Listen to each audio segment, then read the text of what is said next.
मोदी सरकार के 12 वर्षों के कार्यकाल को लेकर राज्य स्तरीय दिशा समिति के सदस्य देवेश तिवारी ने धनबाद में प्रेस वार्ता की। नमस्कार, आप देख रहे हैं अमर मीडिया। मैं हूं आपके साथ चंद्रा सिंह। इस दौरान उन्होंने केंद्र सरकार की उपलब्धियां गिनाते हुए प्रधानमंत्री नरेंद्र मोदी के नेतृत्व में देश के विकास की तस्वीर पेश की। देवेश तिवारी ने कहा कि 2014 से लेकर 2026 के बीच भारत ने विकास, सुशासन, सामाजिक न्याय, आधारभूत संरचना और जनजातीय कल्याण के क्षेत्र में कई महत्वपूर्ण उपलब्धियां हासिल की है। उनके मुताबिक प्रधानमंत्री नरेंद्र मोदी के नेतृत्व में देश सशक्त, समृद्ध और सुरक्षित भारत के निर्माण की दिशा में तेजी से आगे बढ़ रहा है। प्रेस वार्ता के दौरान देवेश तिवारी ने झारखंड में केंद्र सरकार की ओर से संचालित योजनाओं और विकास कार्यों का भी जिक्र किया। उन्होंने ये भी कहा कि केंद्र सरकार की ओर से कई योजनाओं के लिए लगातार प्रयास किए जा रहे हैं, लेकिन कई योजनाएं अब भी अधूरी है। देवेश तिवारी ने आरोप लगाया कि राज्य सरकार की ओर से अपेक्षित सहयोग नहीं मिलने के कारण कुछ योजनाओं की रफ्तार प्रभावित हो रही है। उन्होंने आयुष्मान योजना, सड़क निर्माण और रोजगार से जुड़े मुद्दों का विशेष तौर पर जिक्र किया। मुक्त भारत, ये आप विशेष इस चीज़ का मैं उल्लेख करना चाहता हूं क्योंकि एक समय में हमारा झारखंड नक्सलियों से पूरी तरह से प्रभावित था। झारखंड के कई ऐसे ज़िले थे जहां पे नक्सलियों का इतना प्रकोप था कि शाम में 5-6 बजे के बाद लोगों का चलना मुश्किल होता था। जो विकास के कार्य थे वो प्रभावित होते थे और आम जनमानस इससे बहुत प्रताड़ित था। आज हम सबको आपको बताते हुए गर्व हो रहा है कि भारत से नक्सलवाद का पूर्णतः सफाया हो चुका है। 31 मार्च 2026 को नक्सलवाद भारत से पूर्णतः समाप्त हो चुका है। ये अपने आप में केंद्र सरकार की एक ऐतिहासिक उपलब्धि है। प्रधानमंत्री आवास योजना के अंतर्गत 4 करोड़ से अधिक गरीब परिवारों को पक्का मकान उपलब्ध कराया गया। स्वच्छ भारत मिशन के तहत 12 करोड़ से अधिक शौचालयों का निर्माण कराया गया। प्रधानमंत्री उज्ज्वला योजना के माध्यम से 11 करोड़ महिलाओं को निःशुल्क गैस कलेक्शन उपलब्ध कराए गए। प्रधानमंत्री किसान सम्मान निधि के माध्यम से प्रति वर्ष किसानों के खाते में डीबीटी के माध्यम से 6,000 रुपये की सहायता दी जा रही है और ये योजना सतत जारी है। राष्ट्रीय राजमार्ग हो, एक्सप्रेसवे हो, हवाई अड्डा हो और रेलवे हो, मेट्रो हो या जो नए railway station Amrit Bharat station बन रहे हैं पूरे भारत के अंदर, उसका एक विस्तार किया गया है। झारखंड में 12 अमृत भारत स्टेशन जो है वो आदरणीय प्रधानमंत्री जी ने सौगात दिया है। वंदे भारत ट्रेनों का संचालन हुआ। Startup India, skill India, make in India एवं आत्मनिर्भर भारत के माध्यम से रोजगार और उद्यमिता को बढ़ावा दिया गया। राष्ट्रीय शिक्षा नीति 2020 लागू कर शिक्षा के क्षेत्र में व्यापक सुधार किए गए। लगभग 80 करोड़ नागरिकों को निःशुल्क खाद्यान्न उपलब्ध कराया जा रहा है। 3 तलाक जैसी कुप्रथा को समाप्त कर मुस्लिम महिलाओं को न्याय दिलाया गया। नारी शक्ति वंदन अधिनियम पारित कर महिलाओं को राजनीतिक प्रतिनिधित्व की दिशा में ऐतिहासिक कदम उठाया गया। अनुच्छेद 370 हटाकर जम्मू कश्मीर का पूर्ण एकीकरण सुनिश्चित हुआ है। भारत की जो हमारी प्राचीन योग विद्या, जो हमारा भारतीय संस्कृति का भी एक परिचायक है, उसको आदरणीय प्रधानमंत्री जी ने वैश्विक पटल पे इंटरनेशनल योगा डे के माध्यम से एक पहचान दिलाई है, जो हम सभी भारतवासियों के लिए एक गर्व का विषय है। अयोध्या में भव्य श्री राम मंदिर का निर्माण एवं प्राण प्रतिष्ठा संपन्न हुआ। राष्ट्रीय सुरक्षा, आतंकवाद पर जीरो टॉलरेंस, सर्जिकल स्ट्राइक और ऑपरेशन सिंदूर जैसे अभियान चलाकर आतंकवाद को कड़ा जवाब दिया गया। समृद्ध और सुरक्षित भारत की प्रगति पथ पर अग्रसर है। भारत सरकार की कुछ प्रमुख उपलब्धियां हैं।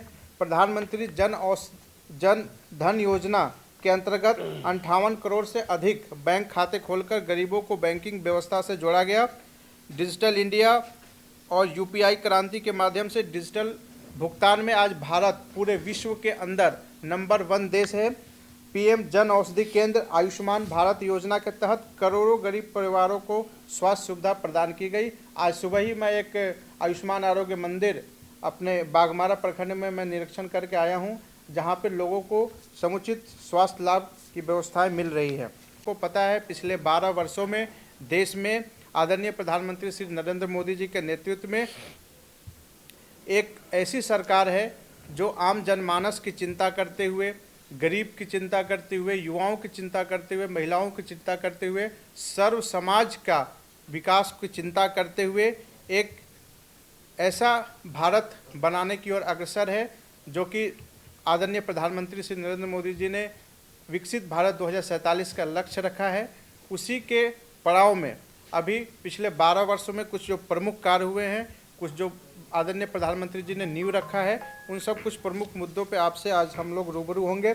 जैसा आपको पता है, देश अब ज्ञान, गरीब, युवा, अन्नदाता और नारी शक्ति पर विशेष ध्यान आदरणीय प्रधानमंत्री श्री नरेंद्र मोदी जी ने दिया है।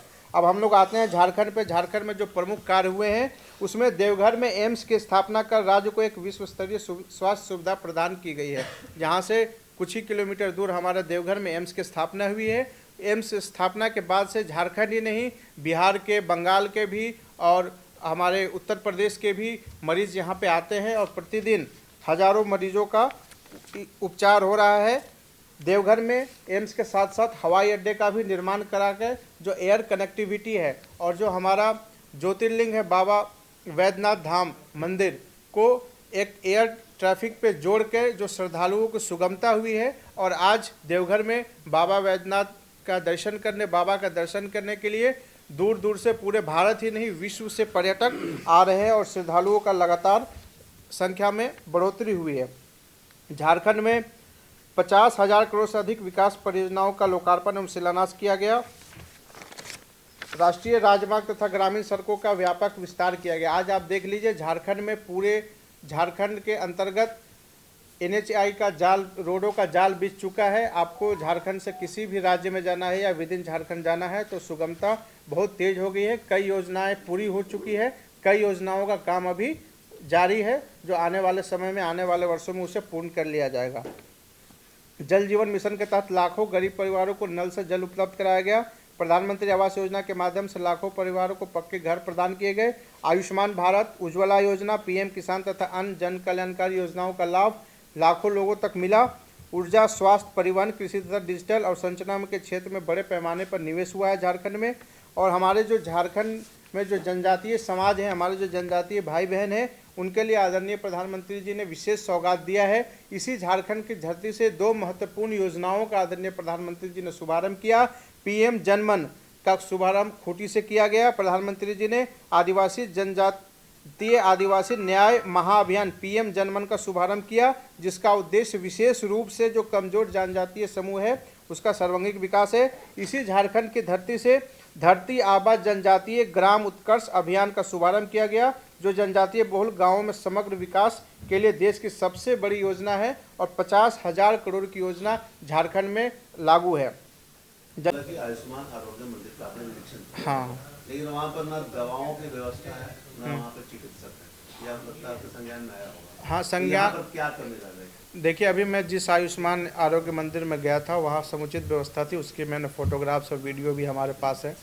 मैंने यहाँ के सिविल सर्जन महोदय से बोला था कि हमें एक आयुष्मान, क्योंकि समय की अभाव थी तो वो वहाँ पे ले गए। अगली बार जब हम आएंगे तो रैंडम किसी भी आयुष्मान आरोग्य मंदिर को चूज करेंगे, वहाँ जाकर निरीक्षण करेंगे और उसको देखेंगे क्या वास्तविक स्थिति है, और उसमें जो भी कमी आ रही है, जिस लेवल पे कमी आ रही है, उसको हम लोग बातचीत करके और उचित स्थान पर रख के आदरणीय जो भी हमारे भारत सरकार के सेक्रेटरी हैं या जो मंत्री हैं उनके साथ बातचीत करके उसको दूर किया जाएगा। आयुष्मान भारत योजना अधिकांश जगह लागू नहीं है, लोग नहीं मानते। नहीं लागू प्राइवेट हॉस्पिटल्स में पूरे झारखंड की बात मैं कर रहा हूँ। मैं अब तक 18 जिले घूम चुका हूँ, तो बहुत सारे प्राइवेट हॉस्पिटल इसमें इम्पैनल्ड है। बहुत प्राइवेट हॉस्पिटल अभी इम्पैनल नहीं हुए हैं। उनका जो गाइडलाइंस है, गाइडलाइंस के अनुरूप या जो भी उसमें दिक्कत आ रही है, हमारी कोशिश है कि जितने भी प्राइवेट हॉस्पिटल्स हैं धनबाद में भी और पूरे झारखंड के अंदर, वो आयुष्मान भारत योजना के तहत इम्पैनल्ड हो, जिससे गरीब को राहत मिलेगी। अभी नहीं मिल रहा है, हाँ, गरीबों को काफी परेशानी हाँ, हमारा प्रयास है। हमारी एक बैठक भी हुई यहाँ के सिविल सर्जन कल आए थे, सिविल सर्जन महोदय, उनके साथ बैठक हुई है। धनबाद में भी जो 3-4 हॉस्पिटल है जो अभी तक इम्पैनल नहीं है, उनको हम लोग इम्पैनल कराने का काम करेंगे। अब तक इम्पैनल नहीं हुआ तो लाभ कैसे मिलेगा लोगों को? क्रेडिट रेशियो के हिसाब से धनबाद में धनबाद का एग्जैक्ट आंकड़ा नहीं है, क्योंकि मेरा अभी प्रथम आगमन है और आज दूसरा दिन है। कल मैं सुबह आया था। मैं इसको, हमने यहाँ के जो जिला स्तर के जो बैंकिंग का समिति है उनको हमने बोला है, वो रिपोर्ट देंगे, फिर हम आपको उसके अनुसार। आपने देवघर का जिक्र किया कि देवघर में एयरपोर्ट आया है, वही मांग तो धनबाद के लोग भी कर रहे हैं कि उसी स्तर का यहाँ पे हमारे पास एयरपोर्ट जबकि कोयलांचल हम्म। उससे ज्यादा अवेबिलिटी है, यहाँ हाँ। क्षमता है, हम्म। यहाँ एयरपोर्ट नहीं है। यहाँ पे हमारे पास 150 करोड़ से ज्यादा का हमारे पास सुपर स्पेशलिटी भवन बनकर तैयार है, जिसमें केंद्र ने ही पैसा दिया है। वहाँ डॉक्टर नहीं है ढंग का जो इलाज कर सके, तो एम्स लाइक सुविधा तो धनबाद में मिली, ये कब दिलवाएगा केंद्र सरकार?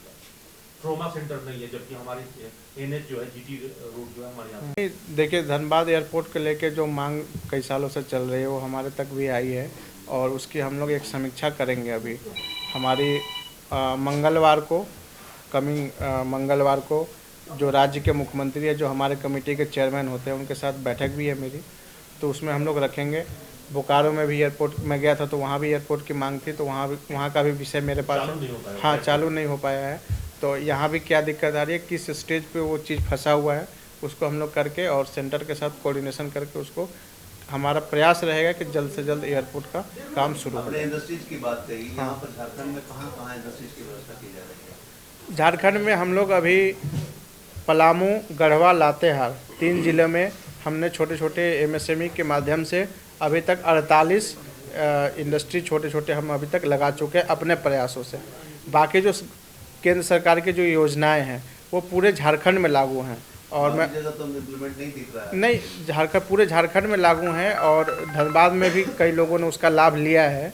अब उसकी वायबिलिटी कितना है वो एक बार देखने का विषय है, लेकिन पूरे लागू है। एनएच का ही आपने बात कहा, हाँ। तो अभी कई सड़कें जो है जर्जर है। पलामू की जब बात कर रहे हैं तो राजेश डाल्टनगंज के रास्ते पे एनएच के विलम्ब है। अभी यहाँ एनएच पे जाम रहता है सर्विस लेने। अभी मैं कल गया था तो कुछ यहाँ फ्लाईओवर का निर्माण चल रहा है 2-3 जगहों पे, उसके कारण जाम हो रही है और जो रोड एक्सीडेंट्स की संख्या बढ़ रही है जीटी रोड पे, वो भी विषय मेरे संज्ञान में आया है और उसको लेकर भी हम लोग उच्च स्तरीय बैठक करेंगे और एनएचएआई के माध्यम से, एनएचएआई के और जो स्टेट का हमारा ट्रांसपोर्ट डिपार्टमेंट है और जो रोड सेफ्टी विंग है, तीनों के साथ हमारी कल बैठक हुई है और जहाँ जहाँ ब्लैक स्पॉट है उसको आइडेंटिफाई किया जा रहा है और जो भी कारण है रोड एक्सीडेंट्स के या जो जाम लग रहे हैं, जहाँ फ्लाईओवर का निर्माण होना है, उसके लेके कल हमने हाँ, वो अभी विषय संज्ञान में मेरे नहीं है, मैं उसको एक बार मंगा लेता हूँ। कहाँ पे क्या, कौन से स्थान की आप बात कर रहे हैं?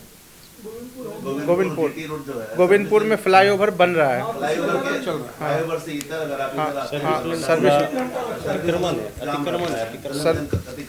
सर्विस रोड भी बताया भाई साहब ने कि देखिए क्या है, राज्य सरकार अपनी नाकामियों को छिपाने के लिए अपना जो वो पिछले जब से उनकी सरकार है आदरणीय हेमंत सोरेन जी के 7 साल नेतृत्व में, तो उन्होंने जो भ्रष्टाचार किए, यहाँ पे जो लोग त्रस्त हैं, उन सब नाकामियों को छिपाने के लिए वो केंद्र सरकार पर मर देते हैं कि केंद्र सरकार ये नहीं कर रही है। आप अपना काम कितना सड़क की बात हो हाँ या फिर रोजगार की बात हो, तो उसमें कहाँ बाधा उत्पन्न हो रही है? देखिए, उसमें बाधा, जहाँ तक मैं अभी प्रशासनिक व्यवस्था को समझ रहा हूँ पिछले, क्योंकि मैं भी अभी सीख रहा हूँ। मैं अभी जब मेरी नियुक्ति हुई थी तो 26 साल उम्र था, अभी 27 में प्रवेश कर, जो मैंने 1.5 साल में उससे पहले जो हमने प्रशासनिक व्यवस्थाओं को समझा है कि स्टेट गवर्नमेंट ऑफिसर्स और सेंट्रल गवर्नमेंट ऑफिसर्स का जो कोऑर्डिनेशन होना चाहिए, उसके कारण भी बहुत सारी योजनाओं के, जैसे मैं आपको एक छोटा सा एग्जांपल दे रहा हूँ, प्रधानमंत्री ग्रामीण सड़क योजना जो कि दिशा के अंदर आती है, हमारी कमेटी के अंदर है। प्रधानमंत्री ग्रामीण सड़क योजना में नीचे लेवल से उसका मांग जाता है, सबसे पहले ये आवश्यकता इस पे है, उसके बाद उस पर कमेटी बैठती है जिले लेवल पे, फिर उस पर चर्चा होती है, फिर डीपी बनता है सारा चीज़, फिर सेंटर को जाता है। सेंटर डायरेक्ट कुछ बहुत सारी स्कीम्स है, जैसे अब एक भारत सरकार का कल्चरल मिनिस्ट्री का स्कीम है प्रसाद योजना, जिसके अंतर्गत जो ऐतिहासिक हमारे धरोहर है, जो पुराने मठ मंदिर है, उसका जीर्णोद्धार किया जाता है। तो उसका जो प्रपोजल है वो स्टेट गवर्नमेंट के थ्रू सेंटर को जाता है। एक और मैं आपको बता रहा हूँ, जैसे खेलो इंडिया है, खेलो इंडिया के अंतर्गत जो इस मिनी स्टेडियम बनते हैं या जो स्पोर्ट्स की इंफ्रास्ट्रक्चर है या जो अन्य स्पोर्ट्स की सुविधाएं जो खिलाड़ियों को मिलती है, उसका जो इंक्वायरी है या उसका जो मांग है वो थ्रू स्टेट जाता है कि हमारे इस ज़िले में, इस हमारे राज्य के इस ज़िले में ये स्टेडियम की आवश्यकता है, ये ट्रैक की आवश्यकता है, ये इंफ्रास्ट्रक्चर की आवश्यकता है। तो उसका जो मांग है, उसका प्रतिवेदन है, वो स्टेट के थ्रू जाता है। तो ये अभी आपने जब बोला कि नहीं हुआ है तो इसका मतलब नहीं गया, तभी नहीं हुआ है। तो कोऑर्डिनेशन का कहीं ना कहीं कमी है। क्योंकि क्या है कि देखिए एक जो संरचना है हमारे फेडरल स्ट्रक्चर में, उसमें बहुत सारे जो डिपार्टमेंट है, बहुत सारे जो स्कीम को इस तरह से बनाया जाता है कि नीचे से उसकी इंक्वायरी जाए और जिले लेवल से जाता है, जिले से फिर स्टेट में जाता है, स्टेट से फिर सेंटर में जाता है। तो अगर बेहतर कोऑर्डिनेशन होगा दोनों सरकार के अधिकारियों के बीच में तो काम की गति को तेज़ी होती है। जैसे अभी यहाँ झारखंड में कई परियोजनाएं फंसा हुआ है, जैसे मंडल डैम फंसा हुआ है, फॉरेस्ट क्लियरेंस नहीं मिल रहा है। हमारा जो आपने जो डाल्टनगंज रांची वाला जो NH 139 बताया, उसमें कई पैकेज में कई जगहों पे फॉरेस्ट क्लियरेंस नहीं मिल रहा, उसके कारण रुका हुआ है। अभी जो वाराणसी और ये कलकत्ता जो कॉरिडोर का निर्माण कार्य चल रहा है, उसके अभी नए पैकेज आए हैं, लेकिन उसमें भी फॉरेस्ट क्लियरेंस नहीं मिला। तो बहुत सारे उसमें अड़चनें आती हैं, जिसके कारण समय अवधि के उसमें नहीं हो पाता है। दूसरा पैकेज है जो लातेहार ज़िले में पड़ता है, उसका काम अभी चल रहा है, फॉरेस्ट क्लियरेंस की वजह से वो रुका हुआ है, लेकिन वो भी मेरे हिसाब से पिछले महीने फॉरेस्ट क्लियरेंस उसका आ गया है, तो वो भी कार्य पूरा कर लिया जाएगा। जैसे हाँ। आप गिना रहे हैं, ये भी तो नहीं, सुविधा में जो एक्चुअल कह रहे हैं कि इसके अंदर हमको सहयोगी नहीं दे रही है, पैसा ही नहीं दे रही है, हम विकास कैसे आगे बढ़ाएं? नहीं ऐसे ये सब बातें देखिए, सारी बातें निर्धार है। केंद्र सरकार हर राज्य को जो उसका परसेंटेज बनता है एक नियम कानून के अंतर्गत वो पैसा देती है। तो रॉयल्टी का पैसा तो मांग रहे हैं 1,30,000 करोड़। नहीं ऐसा कोई विषय देखिए, ये राजनीतिक नहीं, ये कारण नहीं है। क्या है कि राजनीतिक रूप से आप देखिए, मैं आपको बताया था मैं उस विषय पर नहीं आना चाहता था, लेकिन आपने प्रश्न पूछा तो मेरी जवाबदेही कि मैं जवाब दूँ। देखिए क्या है कि आदरणीय मुख्यमंत्री जी अपनी नाकामियों को छिपाने के लिए केंद्र सरकार पर लगातार वो ठीकरा फोड़ देता है कि केंद्र सरकार पैसा नहीं दे रही है। आपको जो जिम्मेदारी मिली है राज्य चलाने की, आप अपना जिम्मेदारी अच्छे से निभाइए। आज देखिए, आज आप झारखंड में रांची में जिस प्रकार से छात्रों का आंदोलन चल रहा है, कोई ऐसा वर्ग नहीं है, क्योंकि मैं तो पिछले 1.5 साल से झारखंड में घूम रहा हूँ और 22 जिले घूम चुका हूँ, चाहे युवा हो, किसान हो, महिला हो, कोई ऐसा वर्ग नहीं है जो कि राज्य सरकार की योजनाओं से खुश है। सब लोग निराश हैं। उसका आपका एक उदाहरण आपको छात्रों के रूप में दिख रहा है। तो ये GPSC और JSC मामले में आप लोग क्या चाहते हैं? CBI जांच? CBI की इसकी जांच हम लोग मांग कर रहे हैं शुरू से ही, और मैं आदरणीय हमारे राज्यपाल महोदय जी को भी पत्र लिखा हुआ, भी जाऊँगा तो मिलूँगा। और मुख्यमंत्री जी से भी मेरी टेलीफोनिक बात हुई है, तो मैंने मुख्यमंत्री जी को भी बोला कि छात्र हमारा भविष्य है, युवा भविष्य है इस राज्य का। हम लोग विकसित भारत 2047 की बात कर रहे हैं। विकसित भारत की परिकल्पना बिना जिले को विकसित किए हुए, बिना राज्य को विकसित किए हुए आप नहीं कर सकते हैं।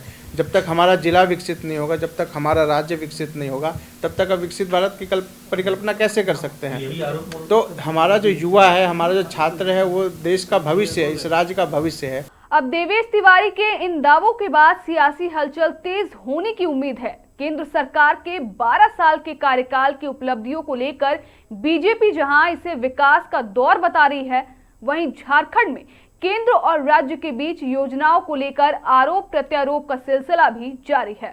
फिलहाल के लिए इतना ही। बाकी तमाम खबरों के लिए बने रहें मिरर मीडिया के साथ।